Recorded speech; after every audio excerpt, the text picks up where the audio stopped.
Can you see the screen, ma'am?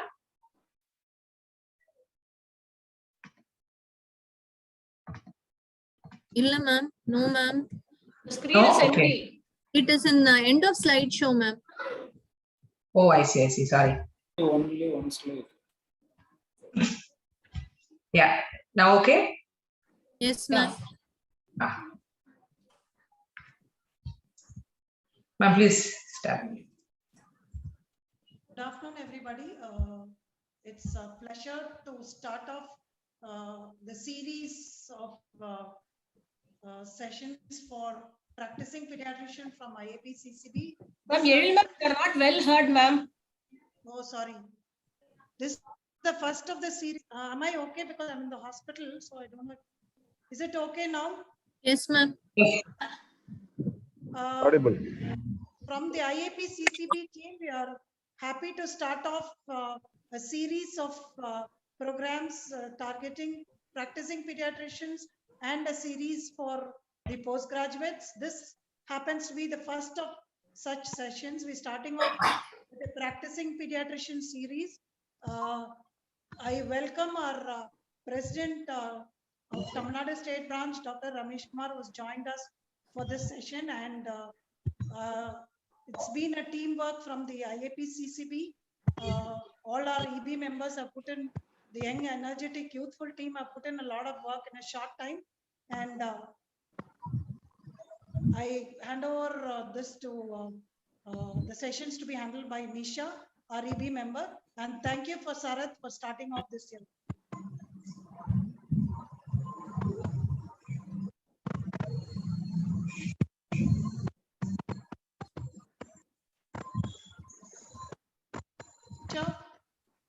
Yes, thank you, ma'am. So thank you, Dr. Sarath, for being our opening batsman for this series, where we as the IAP CCB team want to conduct a series of sessions for practicing pediatricians on guidelines on management on different conditions. Dr. Sarath Balaji is definitely not a stranger to all of us, especially in the Chennai city branch group. I mean, all of us here. He's a pediatric pulmonologist in ICH Egmore, and he's an active member of many academic sessions and a very well-loved speaker and teacher. So without much, thank you very much for starting our series, and thank you for taking this your time to speak to us about the under 5 wheeze, a very common concern that a lot of us as pediatricians face. So without any further delay, over to Dr. Sarath. Thanks for the nice introduction, dear friend. And thank you, teachers, and thank you, IAP CCB, for the opportunity given. So without wasting much of our time, let us go directly to our topic.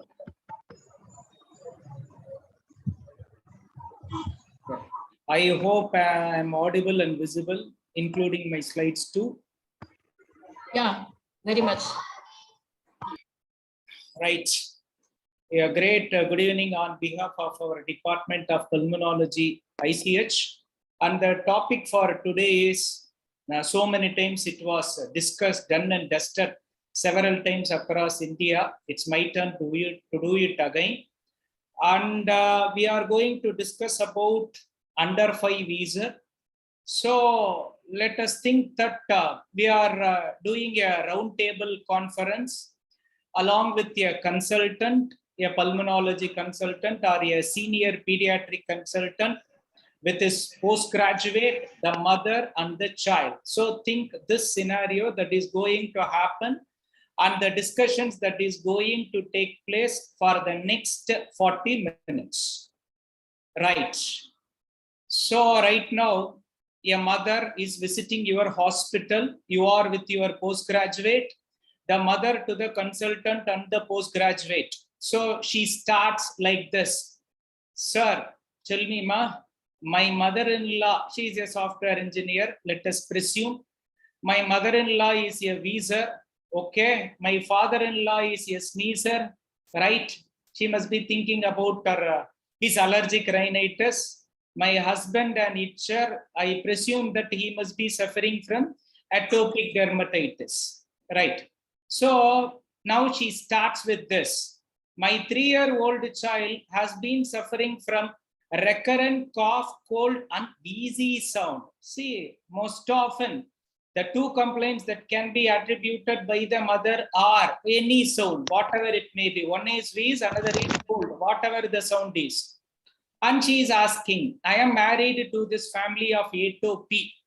So my child has been developing these kind of symptoms for the past 1 year, and my child is 3 years old. Is it asthma, sir? Do my child also requires inhalers and intranasal sprays along with the topical emollients? So this is the question to the consultant by the mother. Right. So to start with, we all know that majority of these respiratory sounds are designated as either cold or wheeze. But we all know that all respiratory sounds are not these. History of wheezing by parents definitely is not always reliable. In fact, they don't know what a wheeze will be. Often they interpret other sounds such as stutter, snoring, and stridor as wheezing. So what is the inference from this? First of all, a wheeze should be a documented wheeze by the physician, and it is the most reliable to make a diagnosis of wheeze. So this is what my advice to the postgraduate.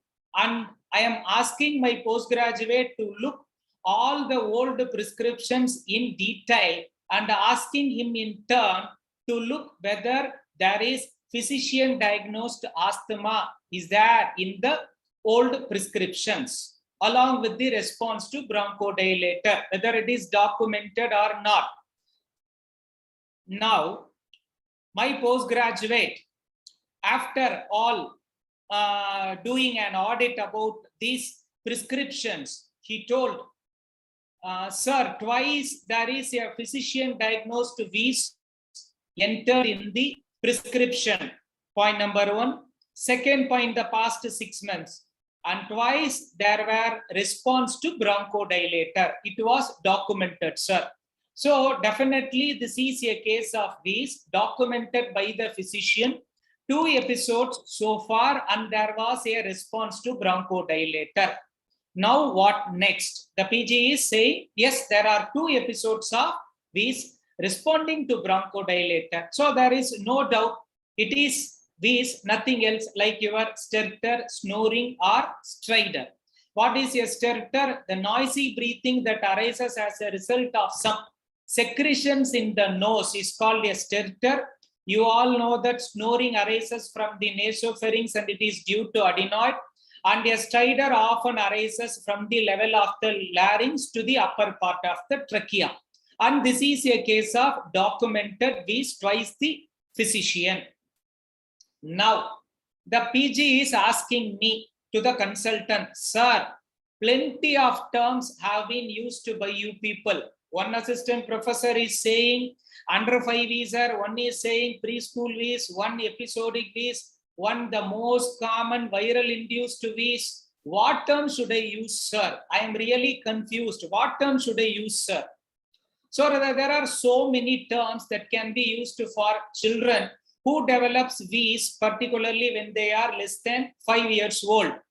Some may have written reactive airway disease. Still, we are seeing diagnosis of wheezy bronchitis, wheeze associated lower respiratory tract infection, obstructive bronchitis. Bronchitis means cough. Obstructive bronchitis must have been the relief with a bronchodilator. Yes, correct.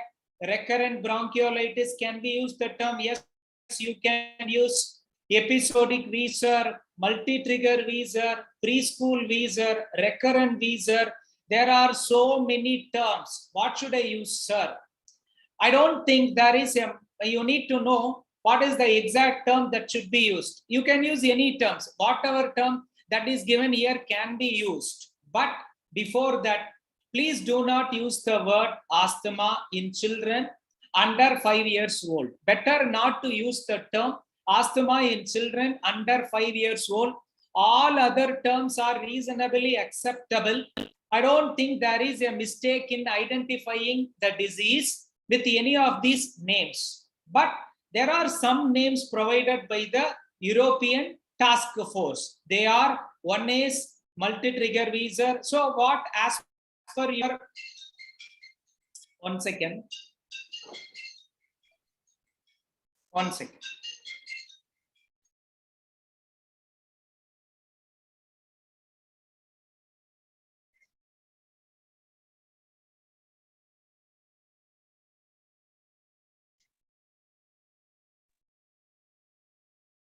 Extremely sorry. So there are only two terms that we can use. Any terms can be used, not much a problem. But as far as the European Task Force 2008 is concerned, you can use the term episodic wheezer, you can use the term multi-trigger wheezer, and you can also, when you are in confusion, you can use the word recurrent wheezer. And under 5 wheezer and preschool wheezer are one and the same. So right now, after having discussed about these terms, we are going to use only two terms to avoid confusions. That's all. Either it can be an episodic wheezer or multi-trigger wheezer. Both can be branded or replaced by the term recurrent wheeze. You all know that under 5 wheezer are nothing but preschool wheezers. But not to mention the word asthma in children under 6 years of age. Now, whenever my postgraduate who told, sir, there are 2 episodes of documented wheeze responding to bronchodilator, other questions that can be put forth by a consultant to the postgraduates are, point number 1, you please ask whether it is each and every episodes of wheeze or severe cough is preceded by an attack of URI, that is acute viral coryza, point number 1. Second, is there wheeze without any preceding URI, that is called wheeze apart from cold. Second point. Third point, any other allergies such as allergic conjunctivitis, allergic rhinitis, or atopic dermatitis. Or in simple terms, you can ask whether the child is itching her eyes a lot, her nose a lot, or her skin a lot. Any other associated allergies are there or not.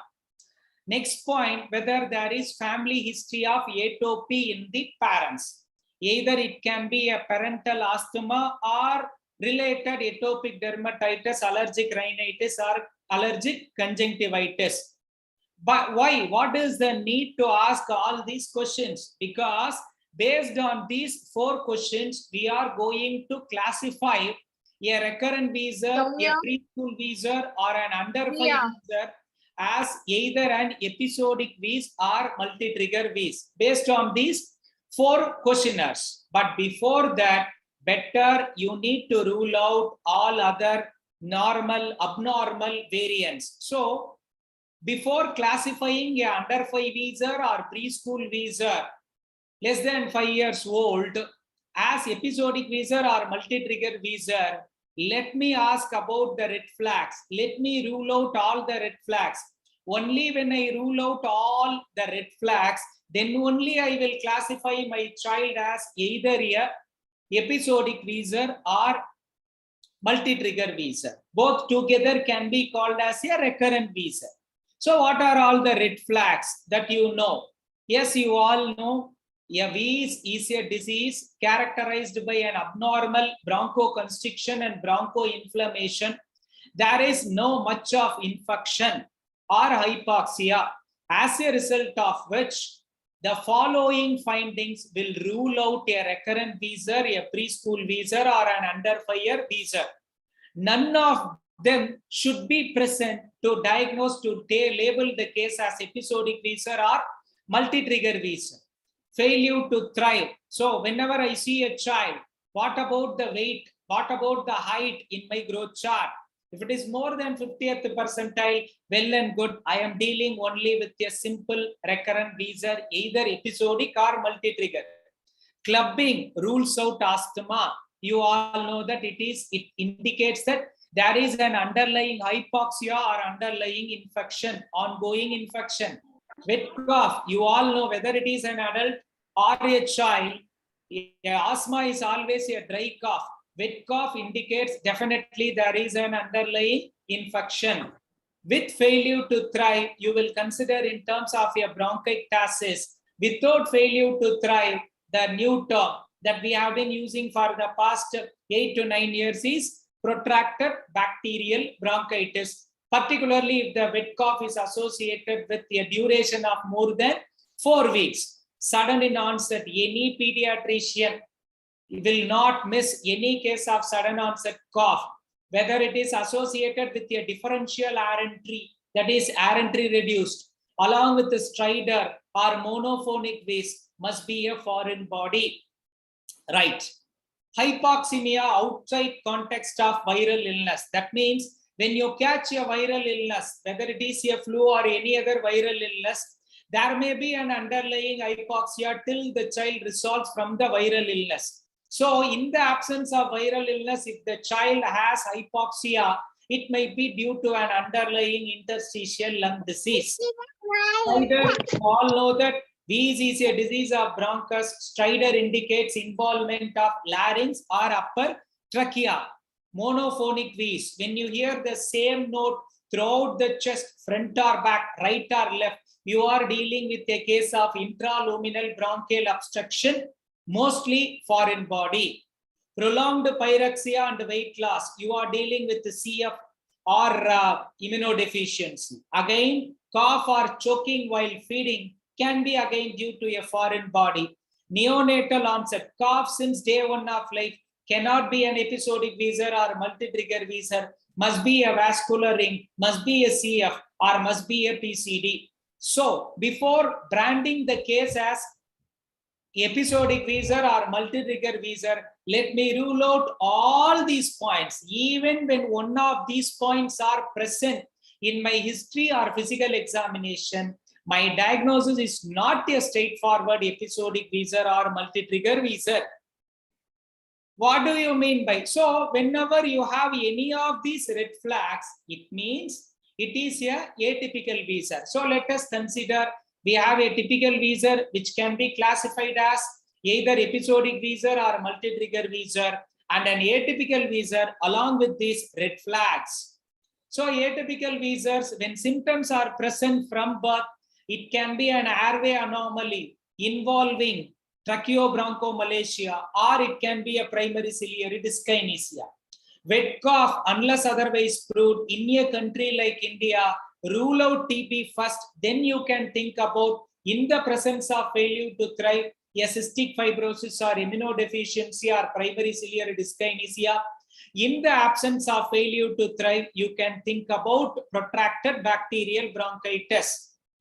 When the child is never completely asymptomatic, always for the, sir, this is a 3-year-old child. Since birth, the child has been suffering from cough from day one, then it must be either due to airway anomaly, whether it can be a primary tracheobronchomalacia or an abnormal vascular ring, or it can be due to a foreign body. And if you have a history of neonatal admission, a preterm and a preterm, then you need to think in terms of a bronchopulmonary dysplasia.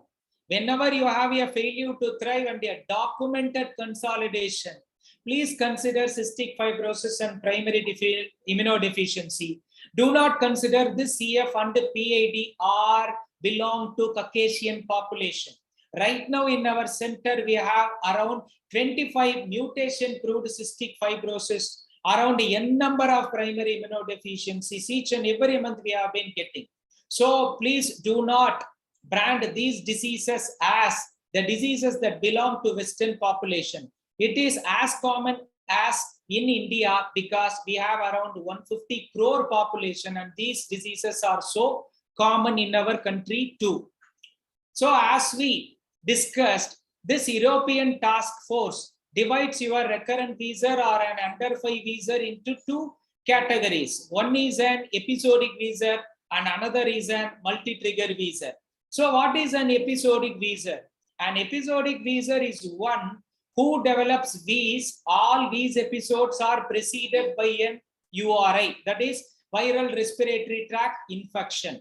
In between episodes, the child will be absolutely normal and no associated allergies such as atopic dermatitis or allergic rhinitis or allergic conjunctivitis. Previously, we used to call it as non-atopic wheezers. So this episodic wheezer, the term that we are using right now, previously called as non-atopic wheezers, who usually born with smaller airways. So whenever there is a viral respiratory tract infection, the airways are small and even a little amount of edema can cause significant change in airway diameter of the bronchus, leading to obstruction and wheezing. So the previously called non-atopic wheezer are now called as an episodic viral wheeze. Remember, in between episodes, the child is absolutely normal. Each episodes are preceded by URI and there are no associated allergic conjunctivitis, rhinitis or atopic dermatitis. And remember, there might not be any family history of atopy. And what is this multi-trigger wheezers?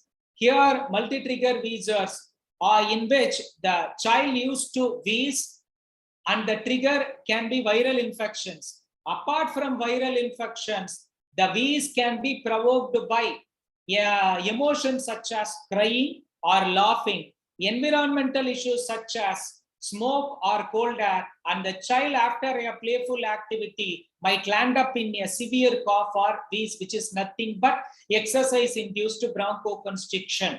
And these may often have an associated allergy such as conjunctivitis, rhinitis, or atopic dermatitis. So multi-trigger wheezer, we can call it as, it is a similar kind of an early onset asthma. Now, what happens?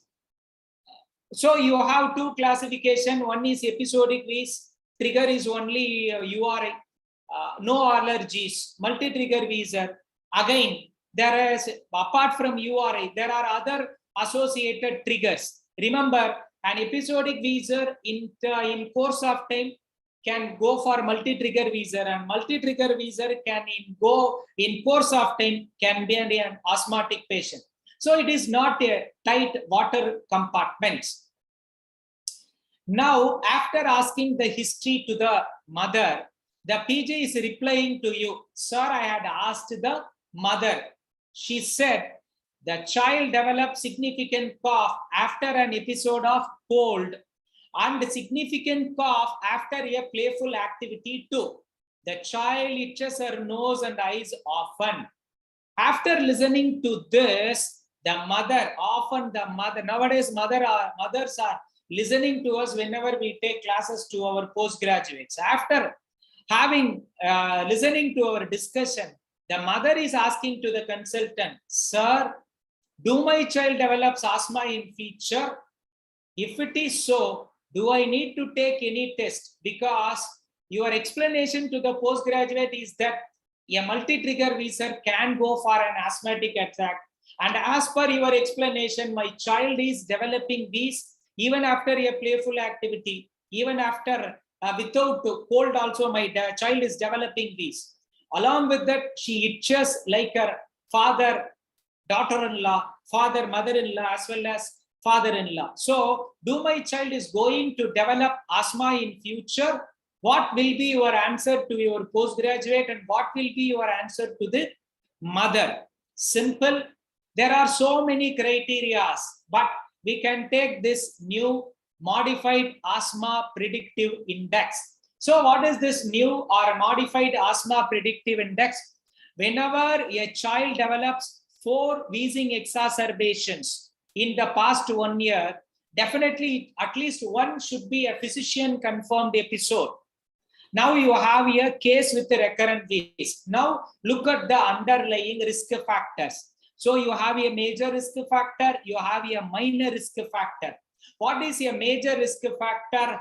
Parental history, whether the mother or father has asthma. It is a risk factor for the child to develop asthma in future. Physician diagnosed atopic dermatitis, not to the parents, but to the child. When the child is having eczema, when the child parents are suffering from asthma, definitely it is a major criteria, and child may lead to develop asthma in futures. The new category also includes allergic sensitization to aeroallergens. What are all these aeroallergens? Dust mite. Even though there are so many cat, dog, mole, grass, trees, weeds in our cohort, particularly in ICH, majority of the sensitizations are to dust mites. Okay. So are we doing whether we can do a blood test or skin test? Skin tests are preferable to a blood test, but we do not routinely do. Why we are not routinely doing these allergic skin tests? Let me say why it is not so. Along with that, minor criteria. Again, what do you mean by minor criteria? Your allergic sensitization, particularly skin sensitive skin test, positive for your oral food items, that is milk, egg, or peanut, positive skin test. Wheeze unrelated to cold, that is wheeze without the preceding cold, and peripheral blood eosinophilia of more than 4%. Whenever you have 4 exacerbation in the past 1 year, along with either one major or 2 minor criteria, it means whether your child is going to definitely develop asthma in future. Let us see. This criteria has here. So now you have here 2 terms. One is stringent index, another is loose index. What do you mean by stringent index? When you have 4 episodes of wheezing in the past 1 year, then it is called stringent index. Then in the presence of 1 major or 2 minor criteria, you have a chance of 4 to 9 times to develop an asthma compared to a child without this criteria. What is this loose index? When you have a wheeze, which the number of episodes is less than 3 times, along with 1 major or 2 minor criteria, then you can have the chance of developing 2 to 5 times compared to a person without this risk factor. But again, are we applying this rule? Because we are not doing skin sensitization either to the aeroallergen or to the food items. We are not doing. Why it is not so? Because it has a positive predictive index of 54%. That means whenever the child fits into this criteria, it means that 1 in 2 will develop asthma in future. Point number 1. Second point, negative predictive value of 92%. So what does it mean? If the child does not have met with these criteria, then chances of the child not developing asthma is more. So what is the basic principle or basic feedback from this or carry home by applying a modified asthma predictive index? Simple. It rules out rather than rules in. Whenever the child doesn't met a major criteria or minor criteria, you can say safely your child is less likely to develop asthma in future. But if the child met with these criteria, 1 in 2 will develop asthma in future. Then if the mother asks another 1%, no, even that one may or may not develop. I cannot say it will not develop. The child may also develop even in the absence of this criteria, even if it doesn't fit into this criteria. So by applying this a modified asthma predictive index, we can reasonably rule out rather than rule in. For example, when CRP is negative, we rule out, but we cannot confirm whether it is an infection or not. It can be a bacterial or viral. In the same way, the modified asthma predictive index rules out rather than rule in. Right. Then, as a whole, for a layman, how can we say if the father or mother is asking whether my child is going to develop an asthma in future without applying all these modified asthma predictive index, what can we say? How can we say? See, whenever each episode of cough lasts for more than 10 days, and if in between episodes, if your child is continued to be symptomatic, and if there are exercise-induced symptoms, and finally, if there is personal or family history of asthma, there are chances for your child to develop asthma in future. But at present, after having all these discussions, we can simply say it is difficult to predict asthma later in life in a preschool child. We just can estimate the risk to some extent. That's all. We cannot confirm or we cannot retaliate your child is going to develop or not going to develop. We can just say your child is at risk. That's all. Then the mother was asking, do I need to do a blood test to confirm the diagnosis? Yes, as we discussed, what is the role of doing an absolute eosinophil count? It comes under minor criteria of modified predictive index. If absolute count, eosinophil count is more, it invariably indicates that your IgE will be more. And your major as well as minor criteria is indicating that you need to do a skin prick test. But remember, our discussion at the end of the modified predictive index is it may predict or may not predict. Since you are not sure with the criteria, what is the purpose of doing an absolute eosinophil count, IgE or a skin prick test? So as of now, there is no need to do there is no need to do all these investigations in a case of recurrent wheeze in children less than 5 years. There are studies which says that whenever you met with a severe RSV virus, whenever you met with a severe rhinovirus, there are chances for you to develop asthma in future. Again, we cannot say whether you are going to develop or not going to develop. We are neither going to confirm nor going to rule out. So no rule. Barium studies, particularly if it fits into the symptomatology, that is, my child used to cough whenever the child goes for sleep and cough is disturbing the sleep at night along with the wheeze, and the child is getting better after an head and elevation.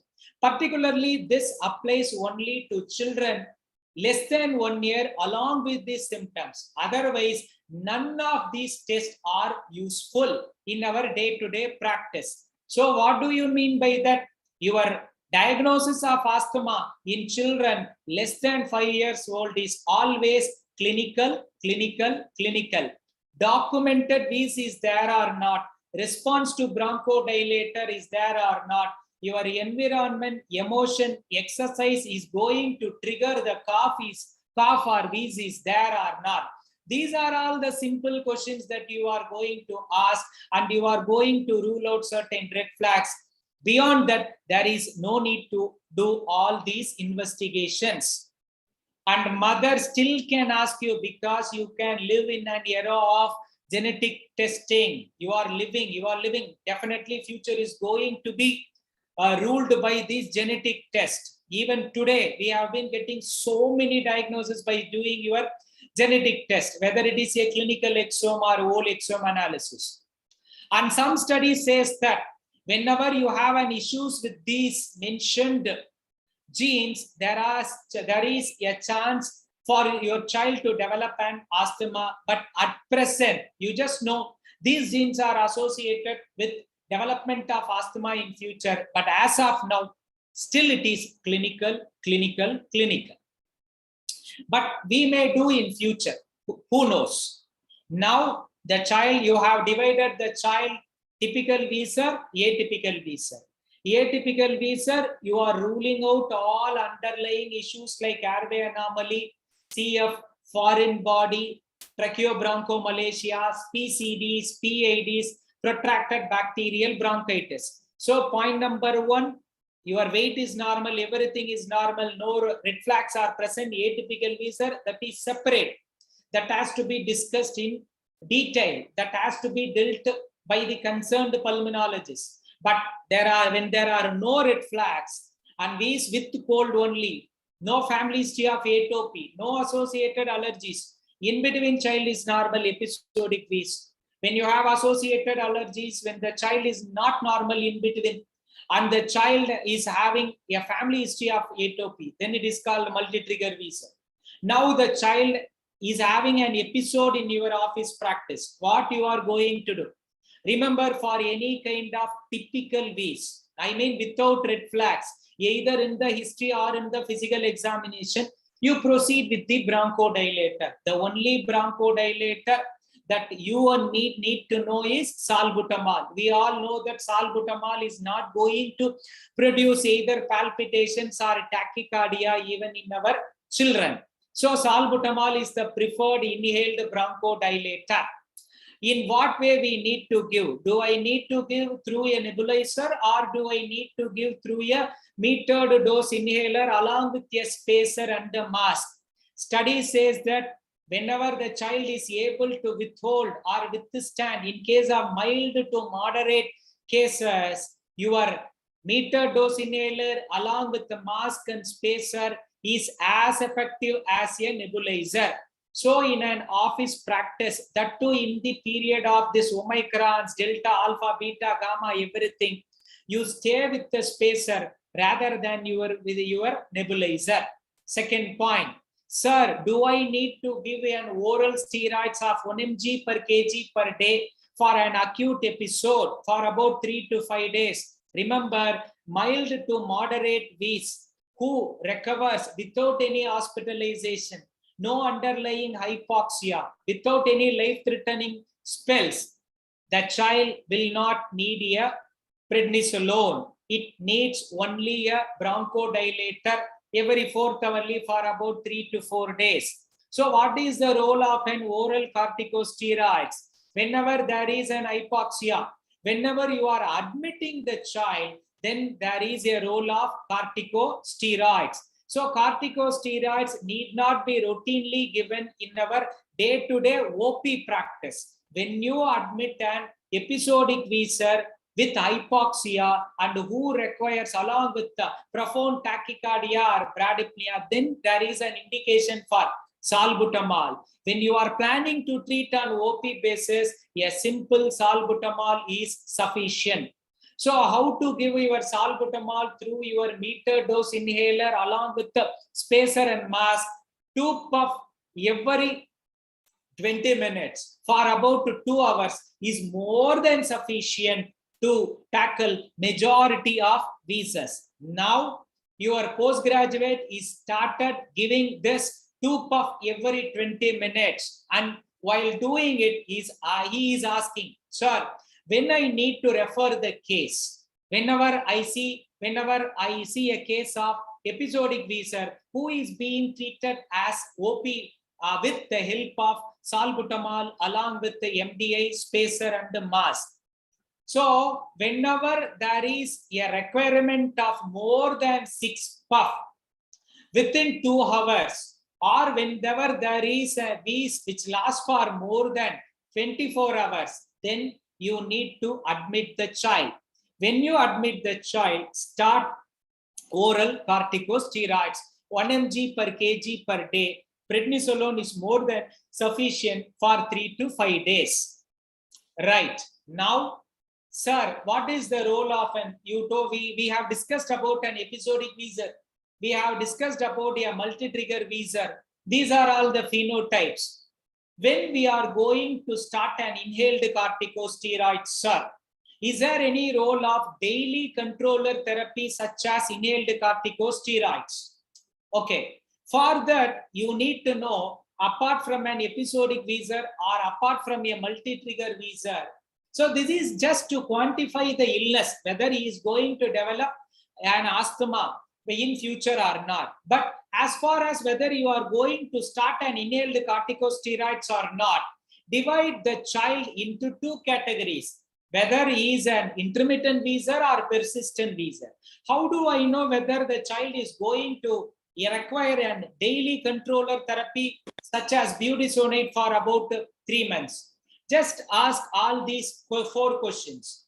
Whether the symptoms are occasional, that means it occurs once in a month, that's all. And even during that episode, it lasts for less than 4 to 5 days. And in that 4 to 5 days, it neither affects eating habit, nor affects sleep, nor affects playful. We have seen a number of children who plays along with these. Okay, those children falls under a mild category. And never should be an admission or never should be an ER visit or hospitalization. So whenever the child has occasional episodes, these occasional episodes last for less than 4 to 5 days and is not associated with any involvement of sleep, activity or play, and definitely no ER visit or hospitalization. And these are called typical intermittent wheezes, and they require only salbutamol. You can give a spacer, meter dose inhaler, salbutamol alone along with a mask. That's it. But when you come to a persistent wheezer, who is a, so this is an intermittent wheezer, so they are not going to develop, they are not going to require a inhaled corticosteroids. Again, come to our episodic wheezer.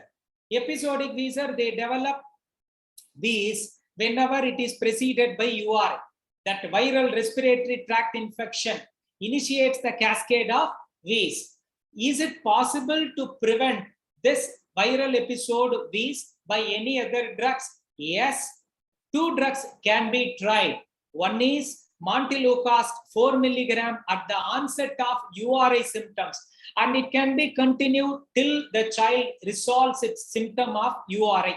So as long as the URI is present, you continue Montelukast. Let me say it may vary from 5 to 10 days. So at the onset of URI, you start Montelukast and continue it till the URI resolves.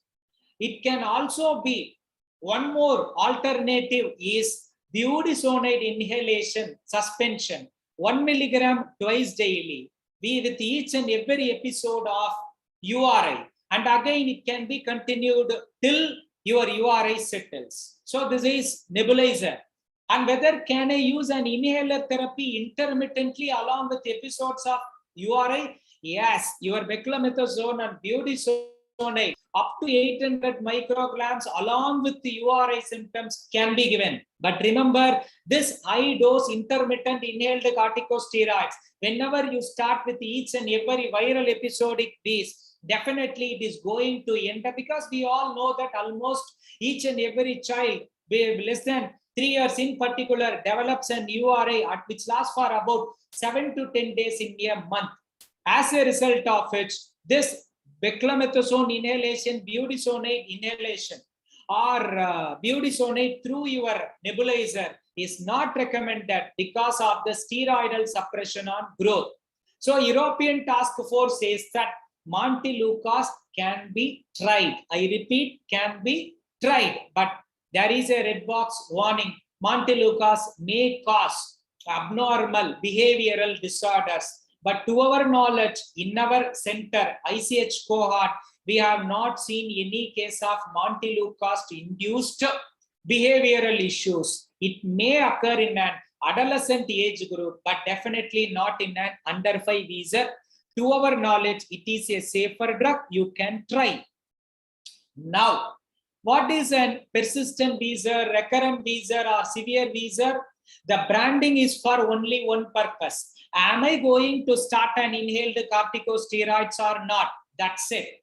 So whenever the frequency is more than 1 per month, and each and every episode lasts for more than 4 to 5 days, and even in any of these episodes, or at least in a day, if it affects my sleep, play, eating, or school absenteeism, or even a single ER visit or hospitalization, this is the candidate for controller therapy, that is daily inhaled corticosteroids for about 3 months. At times, you may need to wait for 4 weeks for the full response to get. So when any one of these is present, you need to start the child on inhaled corticosteroids, that is controller therapy. It is not intermittent, it is continuous daily for about 3 months. So there are so many molecules. I am not going to confuse my practitioners with all those molecules, all those studies. For practical purpose, it is budesonide inhalation. That's all. Budesonide inhaler, bus.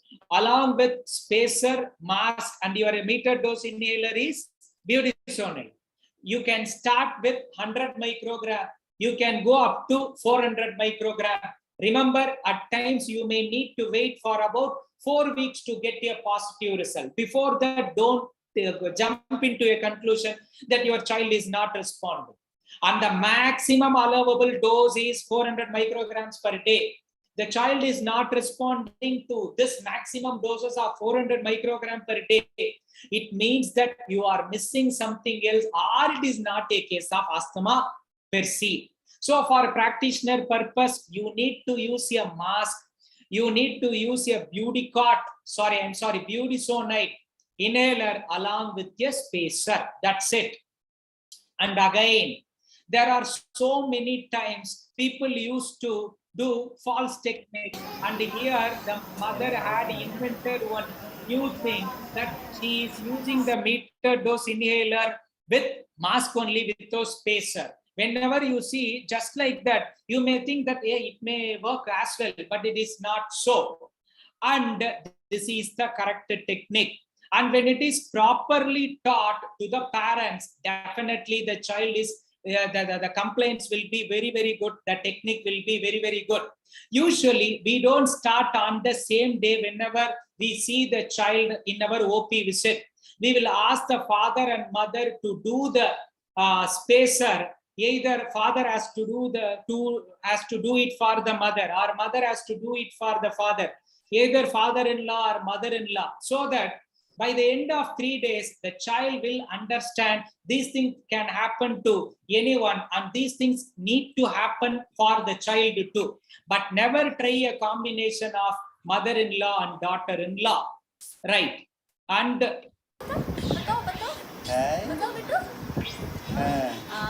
One, two, three, start. 1, 2, 3, 4, 5, 6, 7, 8, 9, 10. okay, so you need to shake the canister for about a minimum of 10 times before each and every accentuation, and it should be inserted into the device end, and the other end mask should snugly fit into the mouth and the mouth as well as the nose. So when it is properly taught, definitely the compliance and technique will be good, and you will be devoid of any confusions.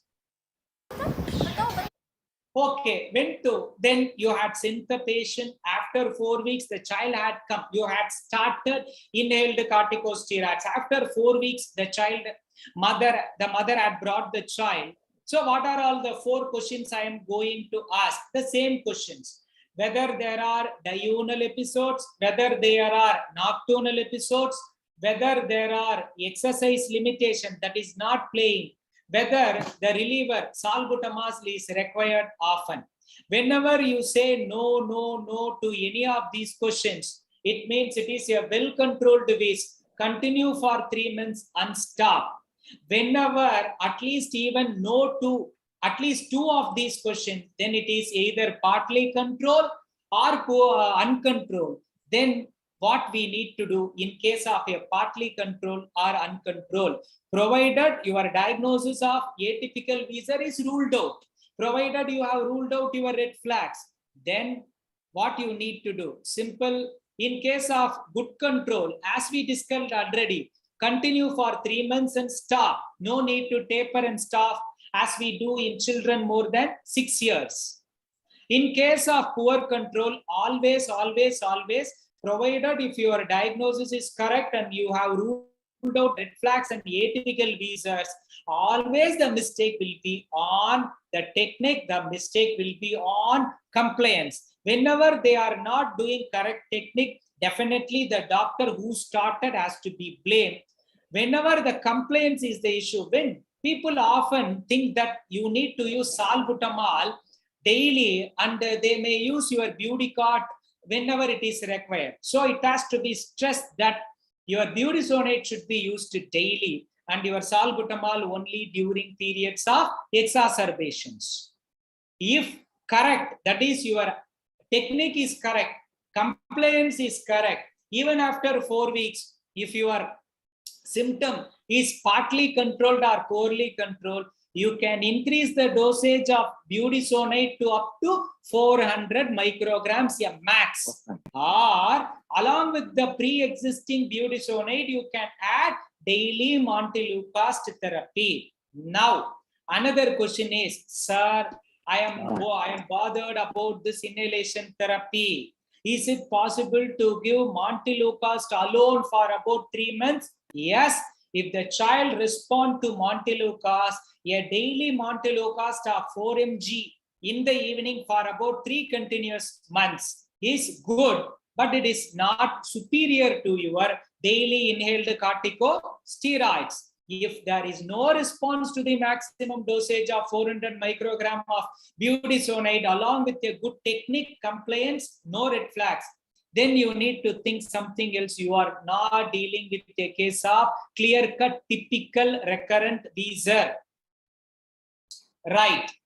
Last but not least, mother can still ask you, sir, can these inhaled corticosteroids prevent future asthma?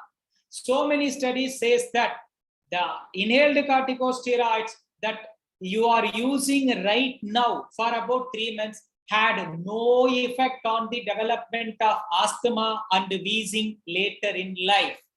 Yes, the inhaled corticosteroids can control your disease right now. Whether it is going to stop your asthma, development of asthma in future, no, it is not so.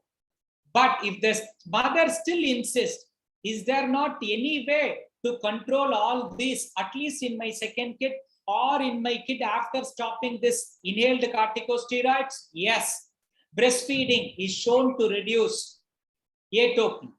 And you can educate the mother about avoiding, if the allergens are known, particularly with either with the help of the history or with the help of allergic skin test, which we rarely do in certain circumstances. And also, not only exposure to this tobacco smoke. Nowadays, we don't see much tobacco smoking, but we often see mother used to sambrani, uduti, tatas, everything. So we need to stop all those exposures. And with respect to pet, we don't find dog as a provocative factor, but cockroach and cat are definitely more allergic compared to dog. So you try to find out all these things. And a better breastfeeding, avoiding all those cats, cockroaches, having a clean environment, avoiding passive smoking definitely will result in a better atmosphere, better wheeze-free periods in the child in future. So what is the carry home? First of all, not all noisy breathings are wheeze. Diagnosis is always clinical. In case of poor response, alternate diagnosis should be made and investigations are required to find out that. Inhaled corticosteroids can control current symptoms but not prevent future asthma.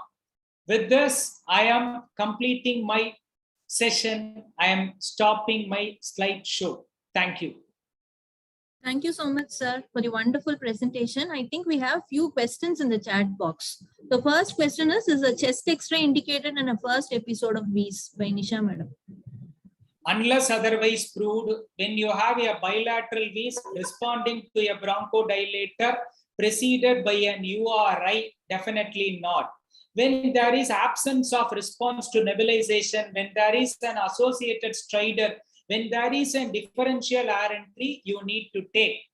Otherwise, in typical case, responding to a bronchodilator with equal air entry without stridor and in a well-grown child, I will not take an X-ray chest even if it is a first episode. Okay, sir. So another question by Dr. Kamala Kannan is that recent guidelines say montelukast not to be given as a mono drug treatment. What's your take, sir? Still, in our ICH cohort, children who are not willing for inhaled corticosteroids, those children who are on montelukast are definitely doing well. It is not that easy to convince each and every mother, despite all our efforts and all our counseling. So in those cases, Montelukast really works well.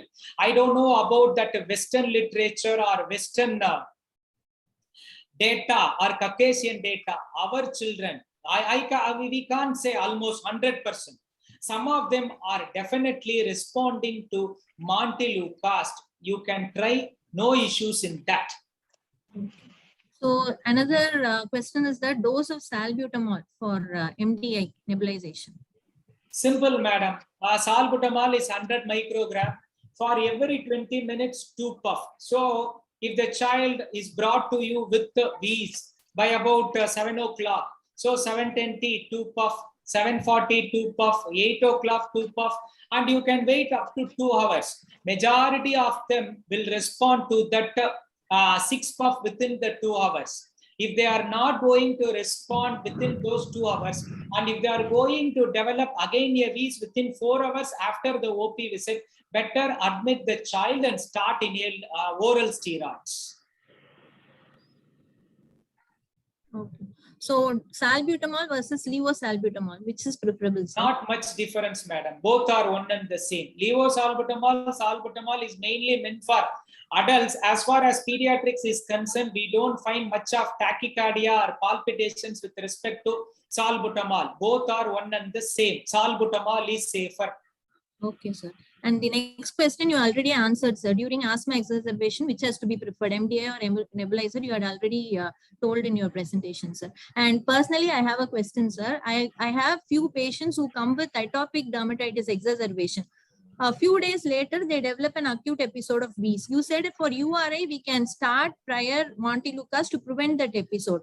Does it hold good for this atopic dermatitis exacerbation proceeding on to the wheeze exacerbation, sir?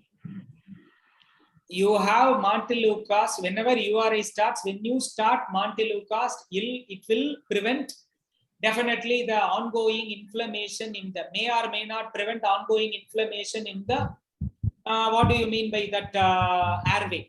Yes, it is that. The studies are that. But with respect to atopic dermatitis, whenever you speak that the child is having atopic dermatitis, it definitely means that the child is a clear-cut case of asthma. Then the child has to be on daily budesonide therapy rather than intermittent inhaled corticosteroids or intermittent salbutamol. When you say the child is having skin atopy, then it means that the child is having full-blown atopy, because it is an atopic march. Starts with atopic dermatitis, goes to allergic rhinitis, then asthma. As a result of which, in these cases, we can lower our threshold level to start the patient on inhaled corticosteroids to avoid further future exacerbations. Okay, sir. What the next question is LABA or steroid for nebulization, sir? We never combination of steroid and LABA MDI in wheeze, which is better to start with? Again, we don't see that kind. See, as we discussed, the inflammation is not much when compared to a child more than 6 years. As a result of which, we never see that kind of these episodes requiring step 4, step 5, etc., where you will use your LABA. Majority of them will have a little bit of inflammation in the airways, particularly in the presence of the family history, and those children will require a maximum of 400 micrograms only. Requirement of requirement of budesonide beyond 400 micrograms along with the LABA is definitely not required. If it is required, there must be a constant environmental exposure, or it must be an underlying poor technique or poor compliance. A typical wheezer of less than 6 years should respond in the absence of red flags, or atypical wheeze should respond even to a dose of 200 micrograms of budesonide. That's all, not even 400. Okay, sir. So some recommendations on the reading material and guidelines to be followed, sir. Each and every year, GINA itself is changing. That means each and every year, or almost once in 3 or 4 months, better we can conduct these kind of platforms. So to update ourselves so that we can read and inform people later. Okay. The last question is how to differentiate asthma from bronchiolitis. Bronchiolitis means it is a wheeze episode. Previously, we used to, even there is a difference between bronchiolitis in USA definition with respect to Australia, with respect to UK.